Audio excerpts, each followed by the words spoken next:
प्रिय भक्तों, आशा करती हूँ आपने असली अनुराग सागर का पाठ 10 अच्छे से सुन लिया होगा, समझ लिया होगा, जिसमें हमने बात करी थी कि माता अष्टांगी ने किस प्रकार चारखानी के जीवों की रचना की।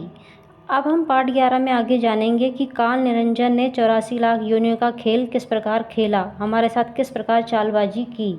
चलिए आगे बढ़ते हैं।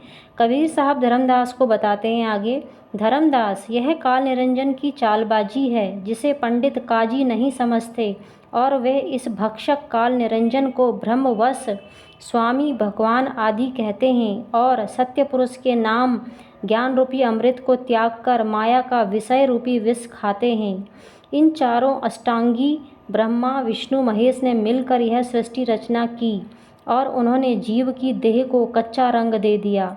इसलिए मनुष्य देह में आयु समय आदि के अनुसार बदलाव होता रहता है। 5 तत्व पृथ्वी जल वायु अग्नि आकाश और 3 गुण सत रज तम से देह की रचना हुई है। उसके साथ 14 यम भी लगाए गए हैं। इस प्रकार मनुष्य देह की रचना करके काल ने उसे मार खाया तथा फिर बार बार उत्पन्न किया। इस तरह मनुष्य सदा जन्म मरण के चक्कर में ही पड़ा रहता है। ओमकार वेद का मूल अर्थात आधार है और इस ओमकार में ही संसार भूला भूला इधर उधर फिर रहा है। संसार के लोगों ने ओमकार को ही ईश्वर परमात्मा सब कुछ मान लिया है। वे इसमें उलझकर सब ज्ञान भूल गए और तरह तरह से इसकी व्याख्या करने लगे। यह ओमकार ही कौन है? निरंजन है। परंतु आदि पुरुष का सत्य नाम जो विधेय है उसे गुप्त समझो। काल माया से परे है वो नाम, वह आदि नाम गुप्त ही है। धर्मदास, फिर ब्रह्मा ने 88,000 ऋषियों को उत्पन्न किया, जिससे काल निरंजन का प्रभाव और भी बढ़ गया, क्योंकि वे उसी का गुण गाते हैं। ब्रह्मा से जो जीव उत्पन्न हुए वे ब्राह्मण कहलाए। ब्राह्मणों ने आगे इसी शिक्षा के लिए शास्त्रों का विस्तार कर दिया। इससे काल निरंजन का प्रभाव और भी बढ़ गया, क्योंकि उनमें उसी की बनावटी महिमा करी गई है। ब्रह्मा ने स्मृति शास्त्र पुराण आदि धर्म ग्रंथों का विस्तृत वर्णन किया और उसमें समस्त जीवों को बुरी तरह उलझा दिया, जबकि परमात्मा को जानने का सीधा और आसान रास्ता है सहज योग। याद रखिएगा, सहज योग। जीवों को ब्रह्मा ने भटका दिया और शास्त्र में तरह तरह के कर्मकांड पूजा उपासना की नियम विधि बताकर जीवों को सत्य से विमुख कर दिया।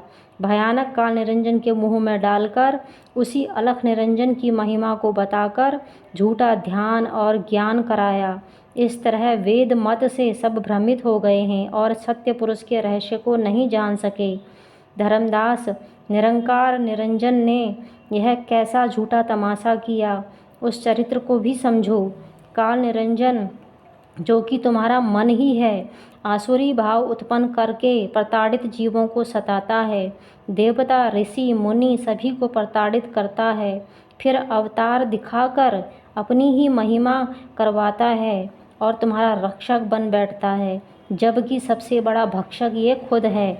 और फिर असुरों का संहार करता है, उनका संहार करने का नाटक करता है और इस तरह सबसे अपनी महिमा का विशेष गुणगान करवाता है, जिसके कारण जीव उसे शक्ति संपन्न और सब कुछ जानकर उसी से आशा बांधते हैं कि यही हमारा महान रक्षक है। वह अलग अलग अवतारों के द्वारा अपनी रक्षक कला दिखाकर अंत में सब जीवों का भक्षण कर लेता है, यहाँ तक कि अपने पुत्र ब्रह्मा विष्णु महेश को भी नहीं छोड़ता। जीवन भर उसके नाम ज्ञान जप पूजा आदि के चक्कर में पड़ा जीव अंत समय पछताता है। जब काल उसे बेरहमी से खाता है, मृत्यु से कुछ पहले अपनी आगामी गति पता लग ही जाती है।